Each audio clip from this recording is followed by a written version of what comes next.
আজকের ভিডিওটা আমি শুরু করলাম এই দেখো শাক দিয়ে। তা এটা কী শাক বলো তো বন্ধুরা? কলমি শাক। তো ওই যে সকালবেলায় মাসিরা বিক্রি করতে আসে, তো তোমাদের দাদাভাই ওখান থেকেই নিয়েছে।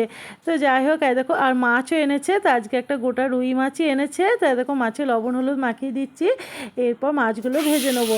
তা আজকে কি রান্না করব? আজকে বেশি কিছু রান্না করব না, আজকে হালকা পাতলার মধ্যেই রান্না করব। তো চলো মাছগুলো আগে ভেজে নিই, আর ফ্রিজে কি সবজি আছে দেখি, তার সেই মতো রান্না হবে। আজকে সকাল থেকে তো মেঘলা আকাশ আছে অবশ্য, কিন্তু কি বলতো, বৃষ্টিটা হয়নি। তো জানি না দুপুরের পর আবার বৃষ্টি হবে কি না।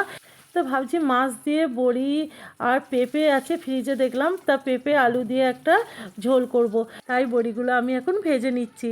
আর এই বড়িগুলো জানো তো বন্ধুরা, আমি নিজে হাতে বড়ি দিয়েছিলাম ছাদেতে। বৃষ্টির জন্যে দেখো ভালো করে ওঠেনি বড়িগুলো, কিন্তু খেতে খুব সুন্দর হয়েছে। আর কি বলবো, তোমাদের দাদাভাইয়ের খুব ভালো লেগেছে। বাজার থেকে যেগুলো কিনে আনা হয় সেগুলো কি বলতো কীরকম খেতে লাগে, হয়তো অনেক কিছু মেশাই, আর আমি তো কিছু মেশাইনি, শুধু কড়াইয়ে ডাল বেটে বড়ি কটা দিয়েছিলাম। তো যাই হোক, খেতে খুব ভালো হয়েছে। আর এদিকে দেখো পেঁপে আলু এবার ভালো করে তেলে ভেজে নিচ্ছি। আর আজকে বেশি কিছু মশলা দেবো না, শুধুমাত্র জিরা আদা বাটা দিয়ে রান্নাটা করব। প্রথমেই বলেছিলাম যে হালকা পাতলার মধ্যে ঝোলটা হবে। তো বন্ধুরা এ দেখো মাছের ঝোল হয়েই এসেছে মোটামুটি, বড়িও মাছগুলো দিয়ে দিচ্ছি, ঝোল টকবক করে ফুটছে। এবার নামিয়ে নেবো, আর কলমি শাকটা ভাজা হয়ে গেলেই হয়ে যাবে। তো চলো কলমি শাকটা এবার করে নিই। দেখো কলমি শাক ভাজাও হয়ে গেছে, আর কলমি শাকটা খুব নরম ছিল জানো তো।